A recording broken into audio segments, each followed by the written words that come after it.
वजह ही सही, लेकिन चलो खाना लग तो गया। शुक्र है कि मैं आपकी मोहताज नहीं हूँ, खुद ही कर लेती हूँ अपने लिए। लेकिन थोड़ा अम्मी का तो ख्याल कर लिया करे, शुगर की पेशेंट है वो। अगर खाना टाइम पे ना मिले तो उनकी शुगर लो हो जाती है। सुबह 6:30 बजे से लेके अब तक मैं लगी हुई होती हूँ। अपनी बच्ची को देखना होता है, मियाँ को देखना होता है, और फिर ये सब खाना भी पकाना होता है। सब कुछ ही तो कर रही हूँ मैं। आप मुझे बताएं, आखिर आपको मुझसे शिकायत क्या है? मेरा तो किचन से लेके अपने कमरे तक जाना महाल हो गया है। हर वक्त आप लोग की बातें सुनती रहती है, रोज और बिना बस बस, ज्यादा बातें मत सुनाओ मेरी बेटी को। जबान हलक से खींच लूंगी तुम्हारी मैं। अरे एनी एनी, खाना तो खा लो।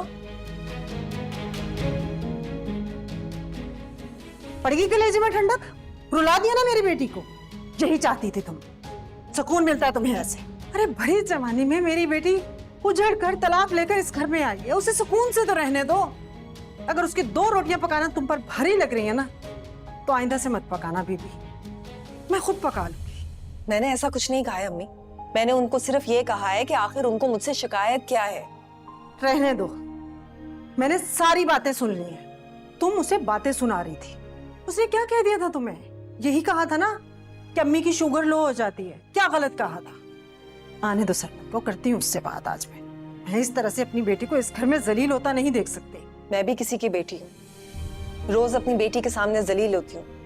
उस बात का ही कुछ ख्याल कर लिया कीजिए। बुलाती हूँ तुम्हारे बाप को, करती हूँ उससे बात कि ये तरबियत की है तुमने अपनी बेटी की। और सुनो, ये क्या तुमने मेरी बेटी लगा रखी है? वो हमारी नस्ल है, और मुझे तो फिक्र इस बात की है कि मैंने गलत हाथों में अपनी नस्ल की तरबियत दे रखी है। ये क्या दीदे फाड़ फाड़ कर मुझे देख रही हो? एक बात याद रखना, एक लम्हे से पहले तुम्हारा फैसला करवा सकती हूं मैं। अगर सरमद मेरे कहने पर तुमसे शादी कर सकता है ना, तो मेरे कहने पर तुम्हें तलाक भी दे सकता है।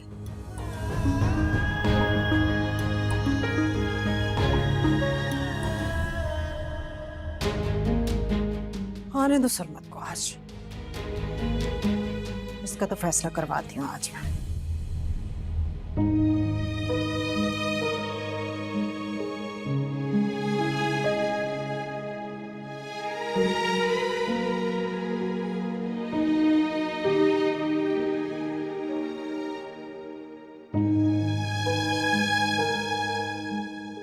मामा खाना खा ले।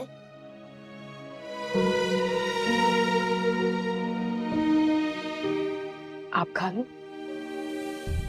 मैं बाद में खा लूंगी।